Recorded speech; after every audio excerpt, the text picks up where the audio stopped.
हरे कृष्णा कृष्ण कृष्ण हरे हरे, हरे राम राम राम हरे हरे। हरे कृष्ण कृष्ण कृष्ण हरे हरे, हरे राम राम राम हरे हरे। हरे कृष्णा हरे हरे। चलिए, मानस ज्ञान भाग 253, आपका प्रेम। और आज श्वेतस उपनिषद से ये बात समझ में आती है कि मनुष्य का शरीर 50 तत्वों की आवश्यकता पड़ती है, तब ये मनुष्य का शरीर कार्यान्वित होता है, चलता है। मनुष्य के शरीर में नाभि में एक चक्र है, और नाभि चक्र के साथ में हमने ऐसे चक्र देखा है जिसमें कि एक नेमी है। नेमी मैंने नाभि, नेमी उस गोले घेरे को कहते हैं, चारों ओर से घेरा हुआ है। नाभि तो न्यूक्लियस बन गया, उसके चारों ओर एक गोला घिर जाता है, और उस गोले में अष्टक बनते हैं, 8 तिल्लियां बनती हैं। उठ 8 तिल्लियों को अष्टक कहते हैं। तो मनुष्य का शरीर एक नाभि के रूप में है, और उसकी 8 तिल्लियां हैं। पहली तिल्ली में क्या है कि 8 प्रकार की प्रकृति आती है। पहली तिल्ली है 8 प्रकार की तिल्ली पहली, जिसमें कि ये शरीर में पृथ्वी तत्व है, जल तत्व है, अग्नि तत्व है, आकाश तत्व है, मन है, बुद्धि है, अहंकार है। तुलसीदास जी भी लिखते हैं कि क्षिति जल पावक गगन समीरा, पंचरचित अधम शरीरा। तुलसीदास ने कहा कि इसमें 5 तत्व हैं। क्षिति पृथ्वी, क्षिति जल पानी, पावक अग्नि, क्षिति जल पावक गगन आकाश, समीरा हवा, और ये 5 तत्वों से बना है। गीता कहते हैं कि इसमें 8 तत्व हैं।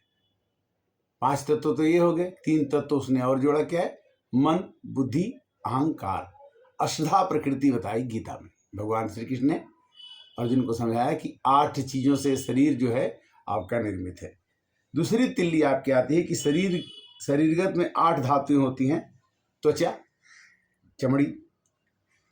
चमड़ी, मांस, रक्त, मेद, हड्डी, मज्जा और वीर्य। तिल्ली नंबर 2 में हमारे शरीर में जो चीजें हैं वो 8 धातुएं हैं। पहली है त्वचा, दूसरी है चमड़ी, तीसरा है मांस, चौथा है रक्त, पांचवा है मेद, माने हड्डी के अंदर जो एक पीला सा तत्व होता है उसको मेद कहते हैं, हड्डी, मज्जा और वीर्य। तीसरी तिल्ली का नाम है अणिमा, महिमा, गरिमा, लघिमा, प्राप्ति, प्रकाम्य, ईशित्व और वशित्व। ये 8 प्रकार के ऐश्वर्य मनुष्य के पास। अष्ट सीधि नव निधि की दाता, असबर दीन जानकी माता। 8 सिद्धियां ये होती हैं। 8 सिद्धियों को प्राप्त करके मनुष्य अपने जीवन में देवत्व का स्थान प्राप्त करता है। अणिमा, महिमा, गरिमा, लघिमा, प्राप्ति, प्रकाम्य, ईशित्व और वशित्व, ये 8 प्रकार के ऐश्वर्य हैं, जो अगर किसी को एक भी छोटी सिद्धि मिल जाती है तो अपने को कहता है कि मैं भगवान बन गया। किंतु ऐसा है कि 8 सिद्धियों से जो युक्त होता है, वो परिश्रम जो भगवान को भजता है, भगवान उसको, भले ही वो अज्ञानी हो, भगवान उसको 8 सिद्धि। माता जानकी ने कहा कि हनुमान मैं आपको 8 सिद्धि देती कि अष्ट सिद्धि नवनिधि की दाता, असबर दीन जानकी माता। क्यों? राम रसायन तुम्हारे पासा। इसलिए मैं 8 सिद्धि दे रही हूं कि राम रसायन तुम्हारे पासा, सदा रहो रघुपति के दासा, और तुमरो भजन राम के भावे, और तुम्हारा ही भजन राम को अच्छा लगे। जन्म जन्म के दुख बिसरावे, और अंत काल रघुबरपुर जाई, जहाँ जन्म हरे। मतलब माँ ने कहा कि राम की पूजा करने से तुम योग्य हो गए, तुम इस प्रतियोगिता में पास हो गए, तुमको अष्ट सिद्धि में देता हूँ। अष्ट सिद्धि जिसमें अणिमा है, महिमा है, गरिमा है, लघिमा है, प्राप्ति है। इन सिद्धियों के अलग अलग लक्षण है कि इस सिद्धि को प्राप्त होने से क्या होता है, उस सिद्धि को प्राप्त होने से क्या होता है, आगे चर्चा करें। 8 भाव से हमारा शरीर बना है। 8 भाव कौन कौन से हैं? धर्म, अगर हमारे अंदर धर्म नहीं है तो मनुष्यत्व नहीं है। ज्ञान नहीं है तो भी मनुष्यत्व नहीं है। वैराग्य भी होना चाहिए। वैराग्य का मतलब क्या है कि सभी चीज़ों में आसक्ति न हो। जो हमें मिला है वो सभी चीज़ें नाश की ओर अग्रसित हो रही हैं। सुबह होती है, शाम कब बीत गया पता नहीं चलता है। बचपन आता है, जवानी कब आ गई पता नहीं चलता है। जवानी आई, बुढ़ापा आया, कब चला जाता है पता नहीं। किसी भी चीज़ में आसक्त नहीं होता।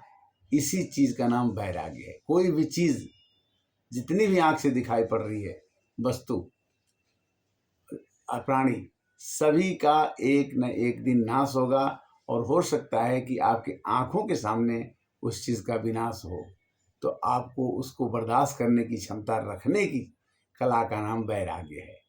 अगर वैराग्य हो जाए कि जैसे हमने एक खिलौना लाया और खिलौना टूट गया, तो हम उस खिलौने के पीछे कहें कि खिलौना क्यों टूट गया, इसको नहीं टूटना चाहिए, ये बहुत महंगा था। तो इसी तरह से वैराग्य में आया था ऐश्वर्य। ऐश्वर्य क्या है? धन संपत्ति। धन संपत्ति में क्या आता है कि परिवार हो और रहने सब चीज़ें हो। और एक भाव है अधर्म। मनुष्य को अधर्म नहीं करना चाहिए, किंतु लोग करते हैं। अवैराग्य मतलब, अवैराग्य का मतलब राग हो जाएगा आपको। घर परिवार में तुलसीदास ने कहा कि मन पछतई है अवसर बीते,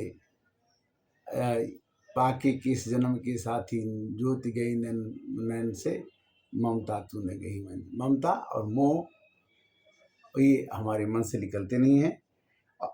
अन ऐश्वर्य, ये 8 भाव हैं। धर्म, ज्ञान, वैराग्य, ऐश्वर्य, अधर्म, अज्ञान, अवैराग्य और अनैश्वर्य। ये 8 भावों से मान लो कि भगवान ने आपको दरिद्र बना, अनैश्वर्य ऐश्वर्य कर दिया, तो वो आदमी दरिद्रता के कारण से चोरी करेगा, ऐसे ऐसे काम करेगा। करही मोह बस अघन नाना, स्वार्थ बत परलोकन साना। मनुष्य मोह के वश होकर के तरह तरह के अघ करता है, पाप करता है। बाद में वो पछताता है कि मैंने गलती क्यों किया। ये संसार है। इसके बाद हम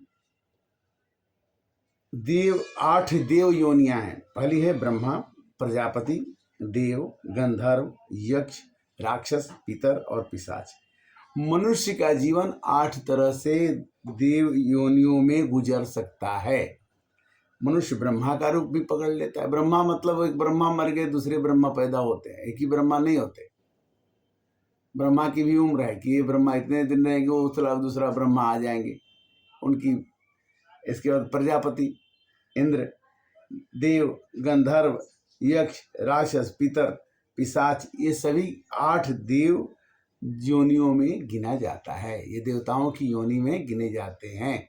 जो लोग इस संसार से चले जाते हैं वो देव योनियों में, पितर भी हमारे देव योनियों में चले जाते हैं। इसलिए हम पितृपक्ष में हम देवताओं की तरह से अपने पितरों को पूजते हैं, उन्हें पानी देते हैं, उसका पिंडदान करते हैं, उनके नाम का कुछ धार्मिक काम करते हैं। और जब हम चाहते हैं देवता बनने के बाद में मनुष्य देवत्व को प्राप्त होता है। जब तक उसके पुण्य हैं उसको भोग करके फिर वो अपनी दूसरी जिंदगी में चला जाता है। तो ये देव योनियां होगी। समस्त प्राणियों के प्रति ये 8 गुण मनुष्य के कौन कौन से हैं? 8 गुण कौन कौन से हैं? समस्त प्राणियों के प्रति दया, क्षमा, निंदा न करना, बाहर भीतर की पवित्रता रखना, अनायास मंगल करना, अकृपणता, उदारता रखना सबके प्रति, और अस्पृहा, ये मनुष्य के आत्मा के 8 गुण हैं। तो ये 6 8 48 48 तत्व तो हमारे शरीर को संचालित करते हैं, आगे बढ़ाते हैं। और हम कहते हैं कि मेरा नाम ये है और मैं ये हूँ। तो 48 चीज़ों में से हम कौन से हैं? हमारा नाम क्या हो सकता है? नाम हमारा कुछ नहीं है। करतार भगवान कहते कि मैं तुमको संचालित करता हूँ।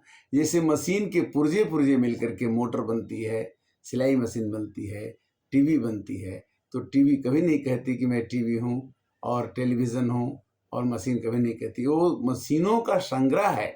यह शरीर मशीनों का, पुर्जों का संग्रह है, जो करतार द्वारा, भगवान द्वारा संचालित होता है, आत्मा द्वारा संचालित होता है।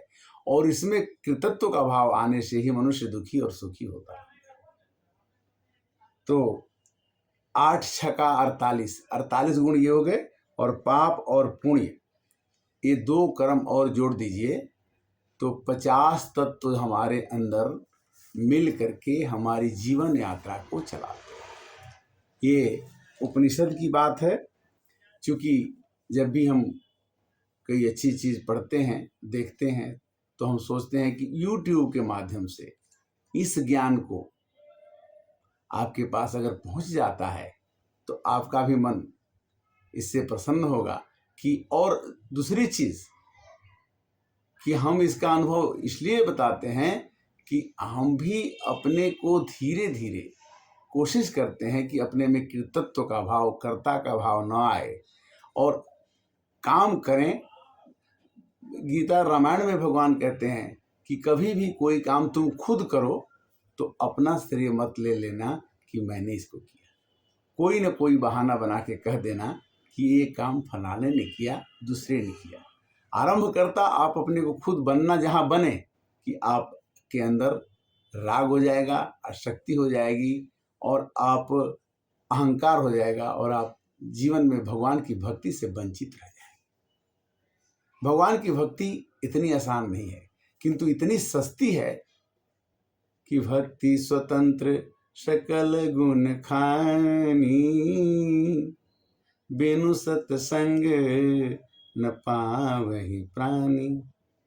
आपको थोड़ा सा सत्संग करना पड़ेगा। सत्संग होने के लिए आपके मन में श्रद्धा होनी चाहिए। श्रद्धा होने के पहले आपके अंदर में विश्वास होना चाहिए। जब तक आप मंदिर में जाते हैं, भगवान के प्रति आपकी श्रद्धा हो गई, शंकर भगवान के प्रति श्रद्धा हो गई, किंतु विश्वास होना चाहिए कि शंकर जी की पूजा करेंगे तो हमें भगवान शंकर जी वरदान दे देंगे, चाहे हमें उनकी कृपा से सब काम हो जाएगा। तो अगर विश्वास नहीं, बिनु हरि विश्वास न हरि कथा, तेहि बिनु मोहन भाग, मोह गए बिनु राम पद, होई न दृढ़ अनुराग। भगवान के प्रति अनुराग होना। वैसे तो जीवन में समय नहीं है, ये कल का युग है, मशीनों का युग है। हम इतना कमा लेंगे, हम वो कर लेंगे, हम ये कर लेंगे, किंतु एक दिन 100 वर्ष के अंदर में, पहले तो 100 वर्ष लोग जीते थे, अब तो कम हो गया, अब 70 80 जो भी हो, तो उसके अंदर में आपको 2 खूंटी के बीच में ही दौड़ना है। और दौड़ने के बाद आपको अपने सब कामों को करते हुए भगवान के साथ निष्ठा अगर आप रखते हैं तो आपका जीवन मंगलमय और आनंदमय हो जाएगा। ये मैं नहीं कहता हूँ, ये मेरा उपदेश नहीं है, मैं उपदेशक नहीं हूँ।